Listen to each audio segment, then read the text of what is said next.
Ding. Yeah, I did this. I did because I had talked about it, and so I cooked it up. And these are from about a year ago. I just wanted to show you the CBC part of it. You know, I mean, these are about a year old, and what they use. This is UPMC. This is the ABS stands for absolute. So the numbers. Remember giving you the numbers. Effectively, it's the same thing as the differential. The numbers are a little bit different, depends on the lab. So when they call absolute, if so what they're looking for, because you can see the range is quite a bit larger for some of these. When it goes over or under, that is typically significant. So are my lymphocytes under 20? Was that a little low? Okay, but is it significant? No, not statistically. The neutrophils, remember we said like 50 to 70, 55 to 75. Monocytes 3 to 10, EOs 1 to 5, basos 1 or less. The key idea, other than looking at those absolutes, is this: when you're looking, the first thing you want to look at is the white count itself, because that immediately tells you if there's an issue. If the white count's normal and you're not seeing anything that's too earth shattering anywhere else, it's kind of like, okay. Because again, when you see an abnormality, people overreact sometimes.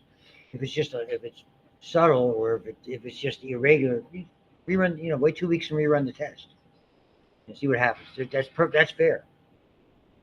My problem, and I shared this with you before, is I'm chronically anemic because I had two giant. I've had half my stomach removed twice in a 7-year span. That's a lot. Nothing for the last nearly 25 years. So I'm doing quite a bit better. But my H&H, my hemoglobin and hematocrit, you can see my hemoglobin is it below an absolute normal? Yeah, that would be not unusual for a woman. For a man, typically 14 to 17. Red blood cells, same deal. For a man, 5. No, we're not talking around 4. We're below 4. The hematocrit, same deal. You would expect to get in a man probably at least 40, rather than and women typically you might see something like 36. And what the kind of anemia that I have now, look at this. These are something that people don't pay a lot of attention to unless you're really studying the blood. These are called indices. Fancy name, they're called Wintrobe, capital I, do you have to know this stuff? Capital WINTROBE. And what they do is they give you an idea on the relative size and concentration of hemoglobin in a red cell. These are big. So that's why my physician at the time, was my rheumatologist at the time, observed this and said, you probably have a macrocytic anemia. He was very confident it was B12. And because it causes the cells don't mature, they stay large. They're supposed to get smaller. Even though I had a sufficient amount of hemoglobin and the hemoglobin concentration, that's something that wasn't quite normal, and his intervention helped. And I just took a bunch of B12 supplements for a few years, and his recommendation, and pretty good. And now I just take regular multivites. And again, these are about a year old. I'm due to go back again, but typically I'll probably wait until the end of the term to do all this stuff. I mean, and I showed the other group the same thing. I mean, just because it was readily available, I had other test results that I could use. Health summary, back to the test results. And I like UPMC because it does this, and Allegheny does this as well. That's the other thing, you get a lot of information. These are all normal, so nothing exciting. This is what you look at. Sodium, you're very concerned about any of these positive charge ones. Potassium, you get excited when it goes below 3.5. I mean, I've said this a number of times. You get excited from a physician, from a clinician, nurse practitioner standpoint. Blood urea nitrogen, we call BUN, and creatinine. Those are important marks for kidney. We look at those all the time. These are normal. This would happen to be done fasting. So even if it was random, we can do glucose as random as well, right in the normal range. There's an A1C, that hemoglobin A1C I talked about. Mine's 4.5. The norm is anything below 5.9. Really good number. And even though I have a pre-diabetic, calcium, typical labs 8.5 to 10.5. So this is in that ballpark. So we look for things like that. And then as we scroll down, particularly from the BUN and creatinine, we can calculate, the overall concentration. When we get the kidney, we want the number to be around 300. That's normal. For everybody, there's a range. And from those numbers, we can calculate this. This is the estimated what's called glomerular filtration rate. Your kidneys process urine faster than that. But when we do the estimate, if it's anything over 60, it means your kidneys are working fine. You start to worry, particularly as folks get older, you're starting to worry about their kidney function. If it starts to get a little below that number, then you can look at certain things dietarily or medication-wise. And, and as it begins to get lower and lower, then you have to start doing additional testing to make sure that there's not, they may not be heading in a direction where the kidneys may start to fail. They may need dialysis, things like that. A lot of the tests they do for me is because my grandfather was a diabetic. I'm quoting because I'm technically pre-diabetic. That kind of stuff. So I'm happy to share those with you. I mean, it's like I have a very checkered health history, which helps me teach this. But I'm not bragging about it. I didn't take very good care of myself for the first 55 years. Right? It's like stopping smoking. It only took me, 40 years to do that. I'm smart.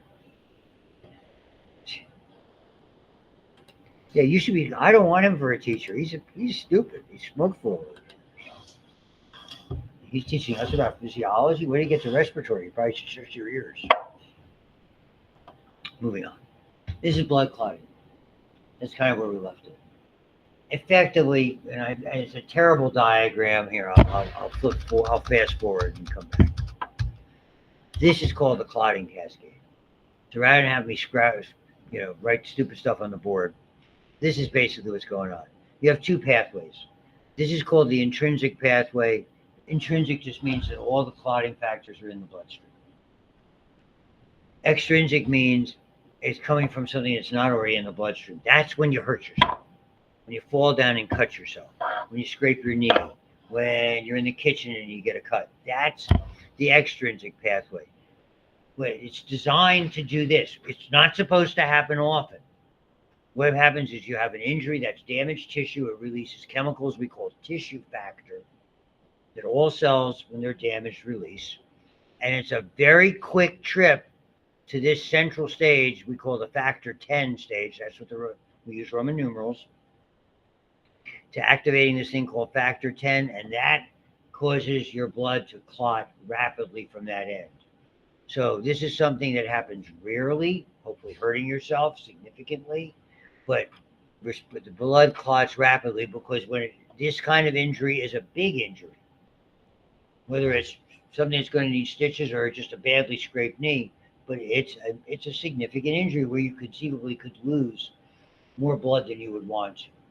So it's a rare occasion. As opposed to this, the intrinsic pathway typically happens inside blood vessels. We have not miles, thousands and thousands of miles of blood vessels throughout our body. With the exception of capillary beds, they all have smooth muscle. That smooth muscle is exposed, and we'll get the anatomy and physiology of it when we start to do the cardiovascular unit. Some of you start hard in lab, you'll probably get to blood vessels after you do blood. There you can see the anatomy. When those blood vessels are damaged interiorly, they expose smooth muscle and they expose the most abundant protein we have in our connective tissues, collagen. That makes your blood clot. So think of it this way. We have these miles, thousands and thousands of miles of roadways in our body. Just like any other roadway that's constantly used, it breaks down. You get a hole. It's like your driveway. All of a sudden, you have a blacktop driveway, and all of a sudden, you have to put a patch in it, and you got to reseal it, and you got to recoat it. That's the intrinsic pathway. It's a maintenance system. It causes the clotting because it's multiple steps to go relatively slowly, but it happens all the time. So think of it as internal blood vessel maintenance. So all clotting is not created equal. We do it all the time. And by the same token, as you will see, not only do we form clots all the time, if we left them in the middle of these blood vessels, sooner or later, they're going to stop blood from getting from point A to point B. So literally, Shortly after we form a clot, we have to develop a mechanism to get rid of it, or you're going to have obstructions everywhere because this is a continuous process. That's one of the great things about the human body. When we cause something to happen, we immediately find a way to repair it. And if the repair in and of itself has a potential problematic, we find a way to restore it to the original conditions. If at all humanly possible. Sometimes you can't, that's what scar tissue is. We can't replace the system, we have to repair it, and repairing is scar tissue. I say it again and again. We don't repair ourselves so much as we replace ourselves. So all that inside that blood vessel, you're going to get new lining cells, you're going to repair the connective tissue, you're going to replace it with the original elements. It'll be good as new, just like original equipment, just like Amazon.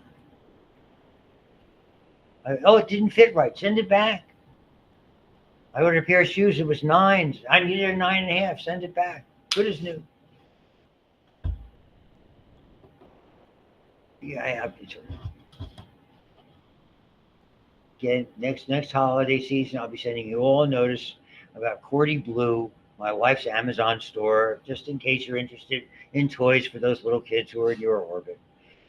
Little younger relatives, brothers and sisters, hopefully not children. Too early, you're in college. Not like my daughter.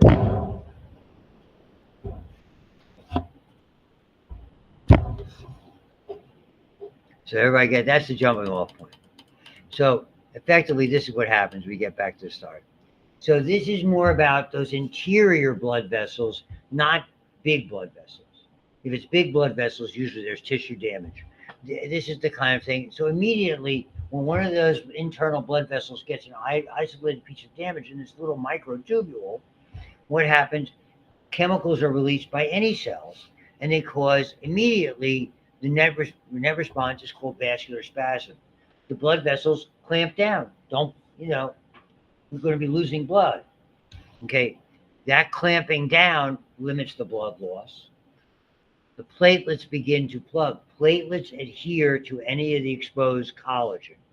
That initiates the clotting process, and eventually those platelets release a variety of chemicals that induce clot to form, even if it's a teeny tiny clot. So imagine something that's a clot that we could only use a microscope to see, smaller than the tiniest pencil dot you could possibly make. But yet that's the kind of process that happens all the time. So those spasms are triggered by direct injury to that smooth muscle around the blood vessel. The reason I excluded capillaries don't have a muscular layer. They're just sort of as you get to see them, they're just basically almost like a tube made of cells that are designed for stuff to go in and out of fairly easily. Oxygen, carbon dioxide, nutrients, waste products, etc. Okay?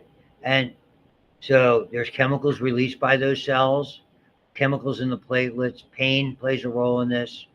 And it's all about tiny blood vessels, not the ones when we hurt ourselves, quote unquote. I just cut myself in the kitchen, fell down, scraped my knee, that type of thing. And it really plays a good role until other mechanisms kick in. So all this is good. Platelets adhere to the collagen. Okay. And I do this illustration a gazillion times. It's like this. This is a nice smooth countertop. This is a smooth object. The whole idea of blood cells and the lining inside what we call the endothelial lining, simple squamous epithelium, is this.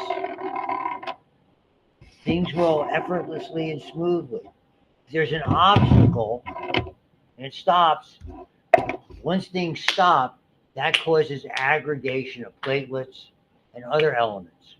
So effectively, it's almost a kind of turbulence, and turbulence causes the blood to flow. That's why, as long as it's smooth, and that's why when you hear about somebody with atherosclerotic heart disease, okay, hardening, quote unquote, hardening the artery, the first step is you get little bumps on the interior that form mounds rather than healing nice and smooth and flat, because they get fatty waste products that yield inflammatory changes, etc., etc. Just is. Those are the things, when you get to be my age, those are things starting maybe at age 40 that you have to really start thinking about. So a lot of this ties in, and many of the patients, for maybe you're going into clinical fields, unless you're dealing with peds, by and large, this is stuff that people have all the time. So there are other things that help it. Blood vessels make a chemical we talked about as a neurotransmitter with growth and development in the brain called nitric oxide. Its pivotal role is inside blood vessels, really. And it allows them, and it helps to prevent clotting when it's not supposed to be there, actually causes them to dilate, to avoid that, to make sure blood flow is available. And prostacyclines are in the category of prostaglandins. They play a role. As you will see, one of the things that we do is very often we'll inhibit certain ones of these. That's the role of certain anticoagulant drugs. The one that's most commonly available and that people should be aware of is aspirin. For years, when someone had open heart surgery, though we don't do it as much anymore, the postoperative treatment medication was very simple: a baby aspirin a day. So that tiny amount, which you might say an inconsequential amount of aspirin, was sufficient to prevent unwanted clotting, particularly in people who had just had to replace taking sections of blood vessels, typically from their leg, and using them to replace coronary arteries. Did you study in lab the coronary artery distribution a little bit? You looked at the heart. You see those blood vessels on top of it in those divides, the septa? Those are the coronaries. But what you saw on top were the veins. The veins are on the surface. They're called cardiac veins. Underneath that are arteries. Okay. So typically when you're in laboratory, the arteries are so tiny, the veins expand. And so that's where you typically see veins more easily. But that's what you were looking at. So in those, all those divides, the atrioventricular septa, the interventricular septa, anterior, posterior, that's where the coronaries are.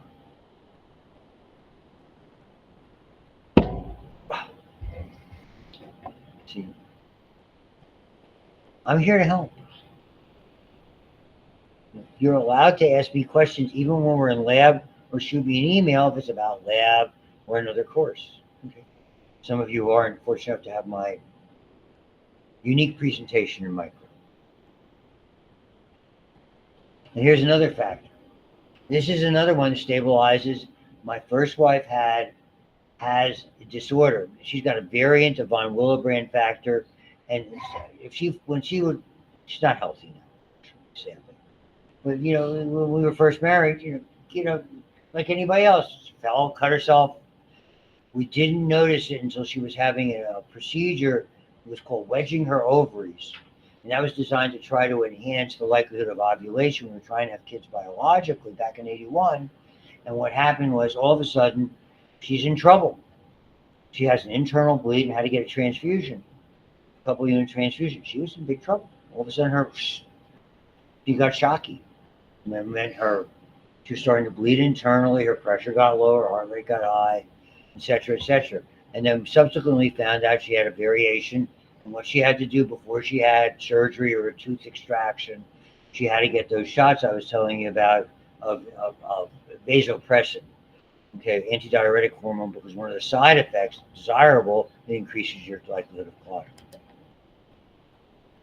So if it happens, I'm not that unique in my orbit. If these are things that happen to me, they're likely to happen to you. They're not that uncommon.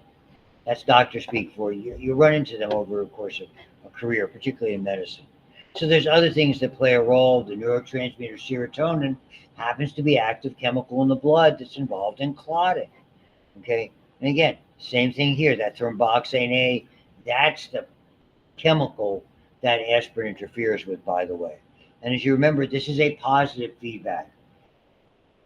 The two areas where you see positive feedback the most: blood clotting, the birth process, and even in female repro to a certain extent. We see more illustrations. We get to female repro phys end of the term. So what happens, the more they stick together, the more they release more chemicals, they induce more platelets, the more they stick together. It's self-amplifying. And what stops it, when the clot finally forms and seals the gap, now the process stops. So those platelet plugs are for little tears. Larger ones, you need more to do. And so that you end up with a true blood clot. For the larger breaks, the blood, as it gets trapped in what you will see is the activation, as I wrote it on the board over there, from fibrinogen to fibrin. Fibrinogen, the dissolved fibers in the blood. Remember, it's a connective tissue. The fibers are called fibrinogen. They just happen to be dissolved. There's nothing in the book that said they had to be solid. But converting them back to their solid or insoluble form, their undissolved form, is fibrinogen to fibrin. The whole ball game. This clotting cascade is to accomplish that step. It does so, as you can see on the board over there, by effectively activating an enzyme, activating a catalyst. That catalyst is called prothrombin activator. It catalyzes or activates prothrombin. All of these are precursors. All of these clotting factors are inactive. If we activate them prematurely, you're going to have clots forming everywhere that can be lethal. So the clotting cascade, whether you're using the intrinsic long pathway or the shorter extrinsic pathway, all roads lead to what we call factor 10. That's why the big X is over here. Whether you use Roman numerals, all roads lead there. Once we activate that, it will lead to the activation of what's called prothrombin activator. That will change prothrombin into thrombin. Remember, clots, another name for clots are thrombi. And that thrombin will change fibrinogen, the dissolved clotting fibers, into their insoluble form called fibrin, and that will form this big clot. Okay, and eventually it will trap red blood cells. It'll go from being its liquid stage to a gel, and then eventually it will tighten up, so to speak. So there's a whole bunch of these factors, 1 through 13, using the Roman numerals. Vitamin K plays an important role in regard to that. And so how do we remember it's vitamin K? K is for clotting. We're speaking phonetically. And do I have to go into C is for cookie? It's good enough for me. In this case, K would be for cookie. Food moment.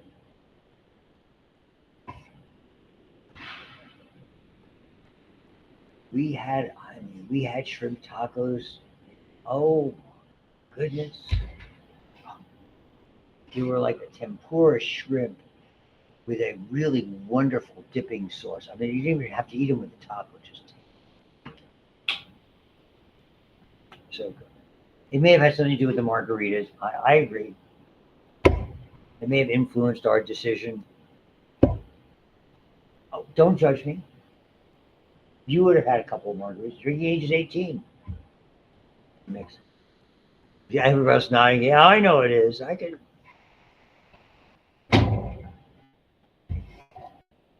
So because we were drinking down there, we convinced ourselves we were only 18. Times 4 or 5.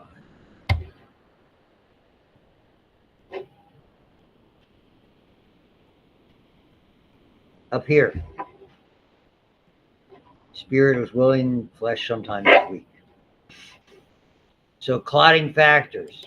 So, and they're just showing you the spasm, but these are for tiny ones. Okay, you don't have to go through these. The difference is, I'll bring it fast forward. Went back to that. That's the intrinsic pathway, a tiny little nick or imperfection in the interior along the lining, and the collagen would be under here, as opposed to a big defect. Typically, that's traumatic. It doesn't mean it was a gunshot or a stab wound or an explosion.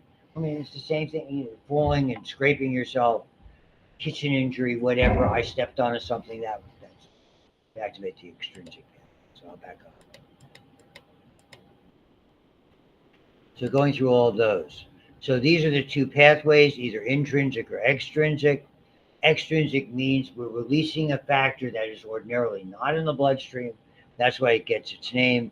It's called tissue factor from any events which quote unquote damage tissue. Okay?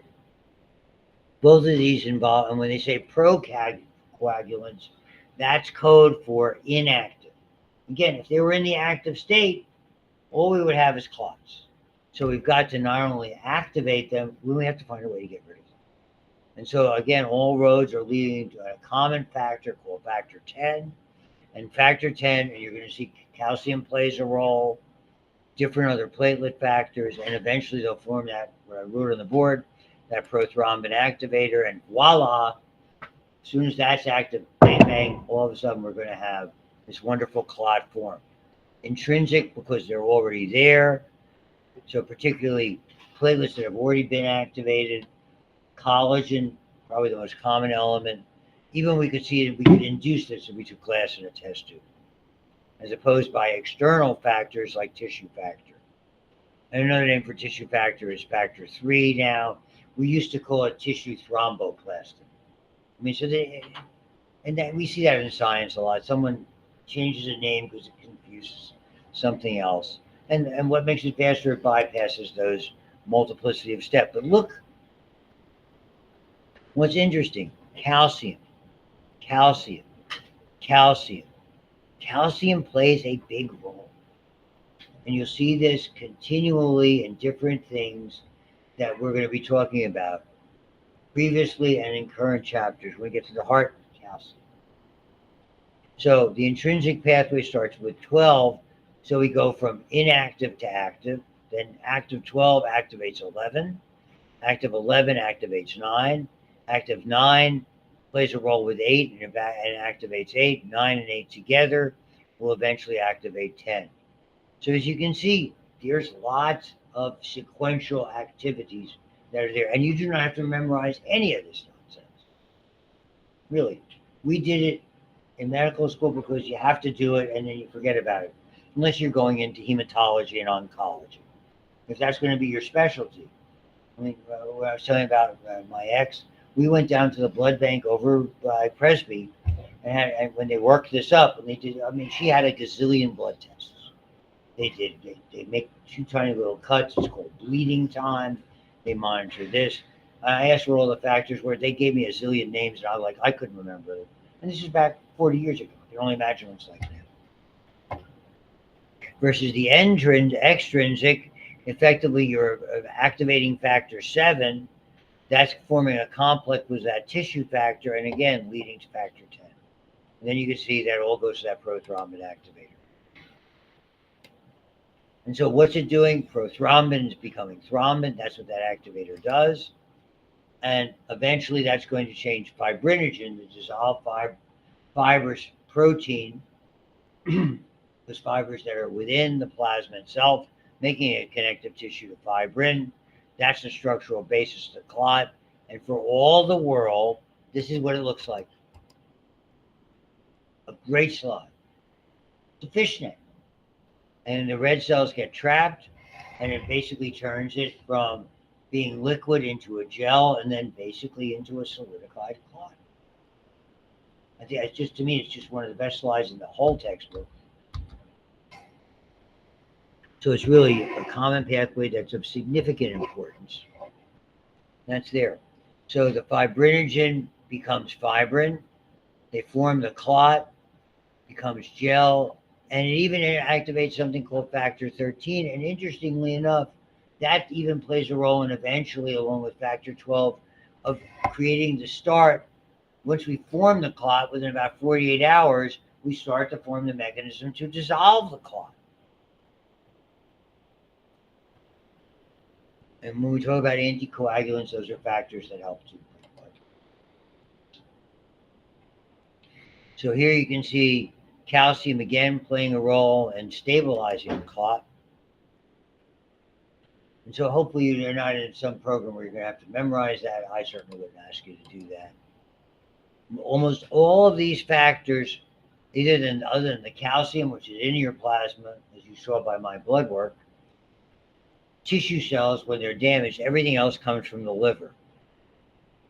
What does that tell you? How important your liver is for making all of these clotting factors, for making proteins, for making the fibrinogen, for making the albumin, for making the globulins, all the things we talked about in this chapter. So we really, it's almost like we don't understand, or don't, maybe it's not the right word. We underestimate how important the liver is, and why people with liver disease like hepatitis, people with cirrhosis of the liver, and it's tragic because a lot of these are avoidable. I mean, cirrhosis of the liver is almost exclusively, unless you've been unfortunate enough to contract a severe form of hepatitis, we're talking about something that's avoidable. comes from alcohol. You have to do some serious drinking. What's serious drinking for 10 years? That would be if you were a beer drinker, a 6-pack a night for 10 years. I mean, a bottle of booze or a bottle of wine every night, 10 years. I mean, that's some serious darn drinking.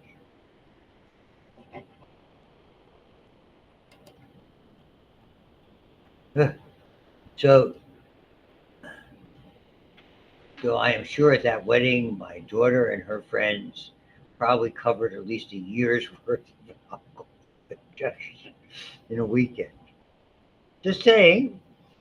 Okay. So we got to stabilize the clot, and then we have to be able to remove it. So look, actin and myosin play a role in stabilizing it. They squeeze out the liquid. It's called serum.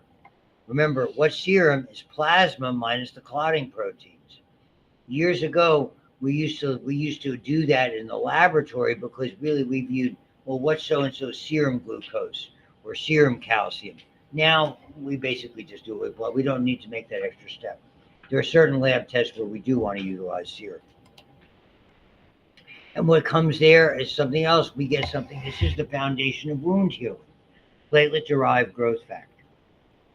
This is something that when the wounds are healing, the platelets have released a platelet-derived factor along with factors that come from the lining itself called vascular endothelial growth factor.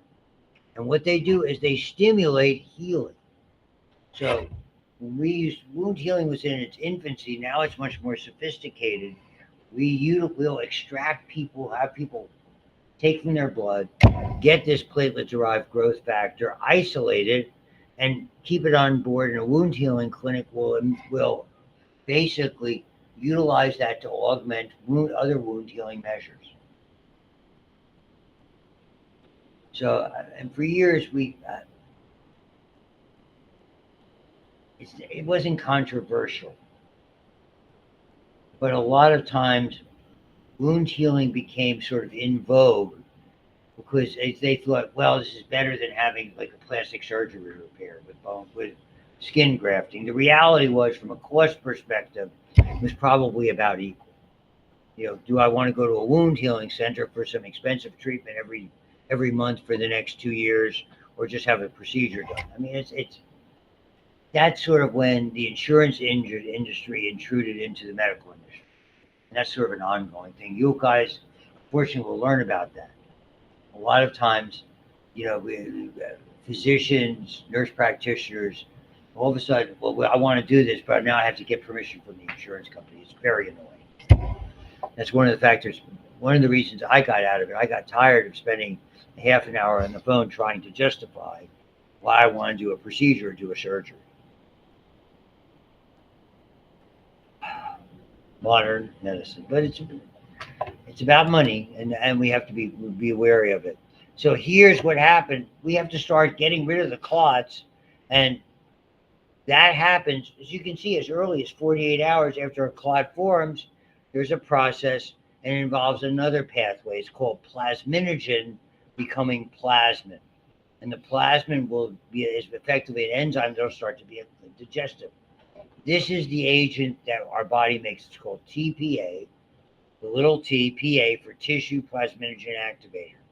That, along with factor 12 and thrombin itself, plays an important. So the material that makes the clot plays a role in dissolving the clot. Years ago,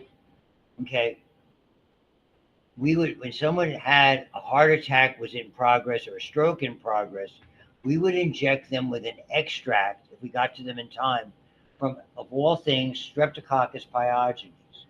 One of the things that streptococcal infections do is they spread. The way they spread that is they dissolve tissue to take something called streptokinase, and that was what we used. The trouble was there were allergies to it. It was difficult to control, difficult to acquire.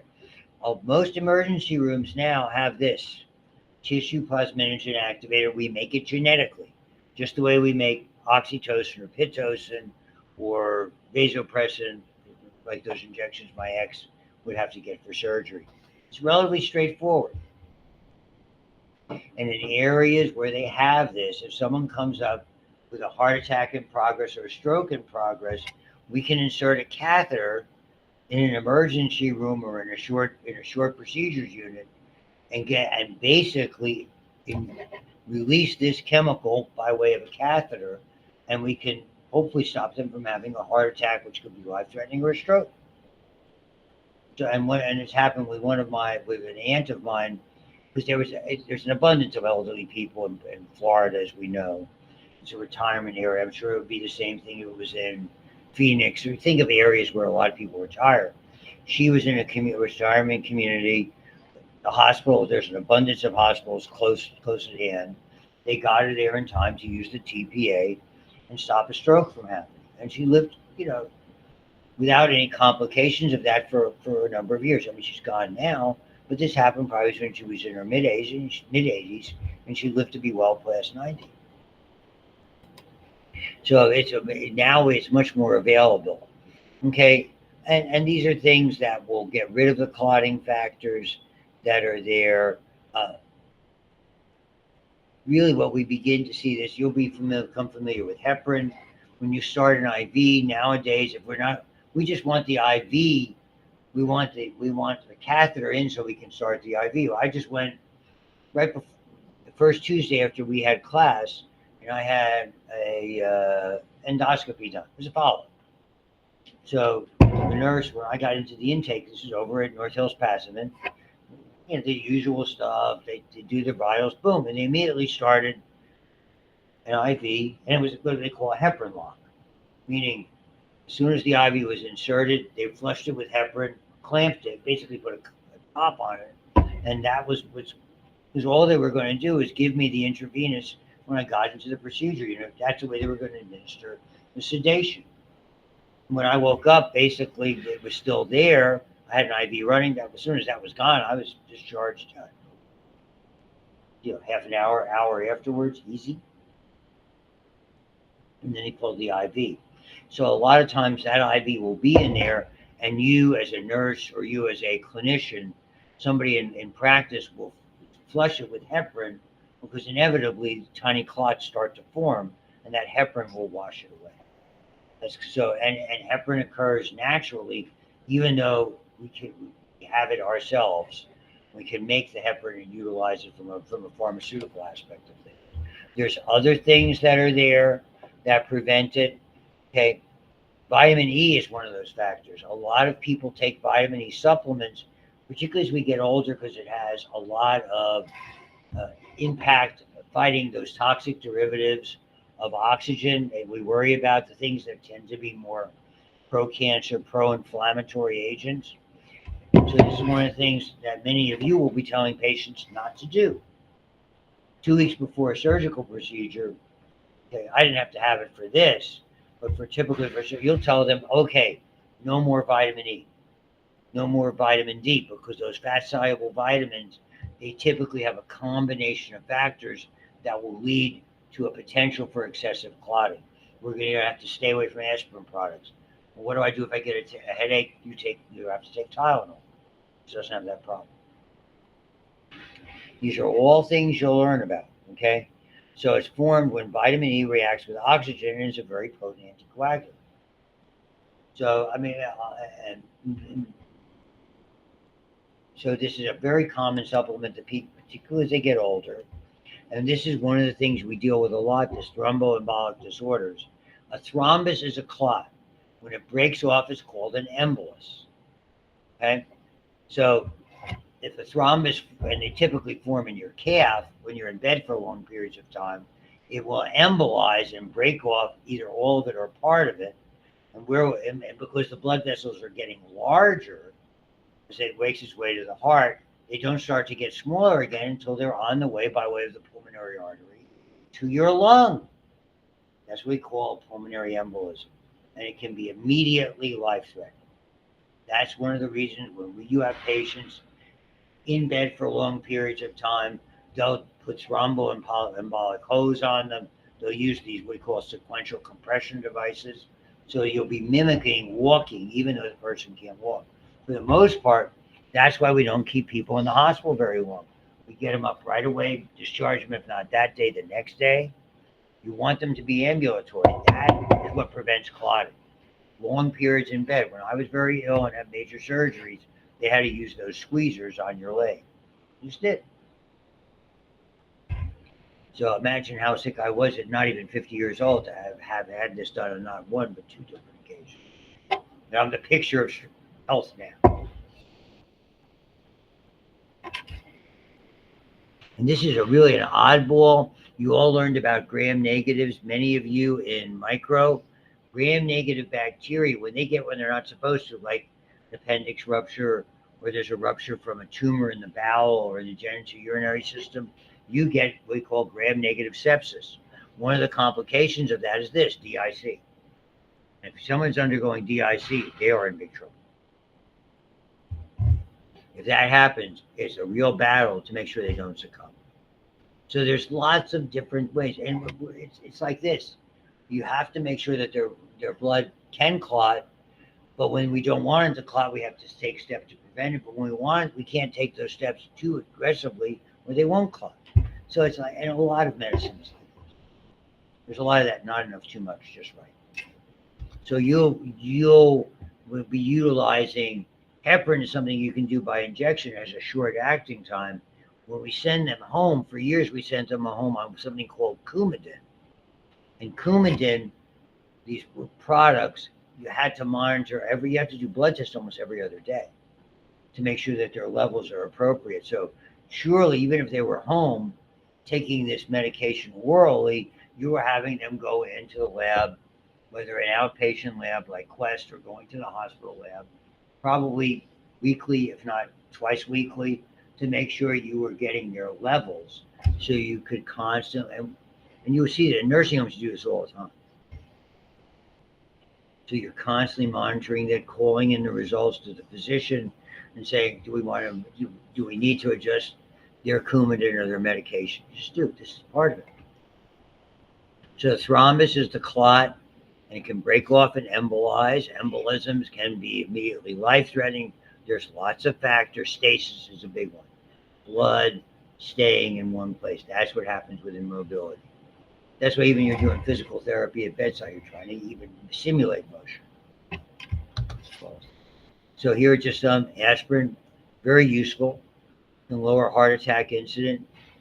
I mean, for most people, taking an aspirin a day is not a big deal. Heparin, again, utilized because we can utilize it in the hospital, but it's short acting. Here are the warfarin or Coumadin-based anticoagulants. I mean, we'll get into it a little bit when we start talking about AFib.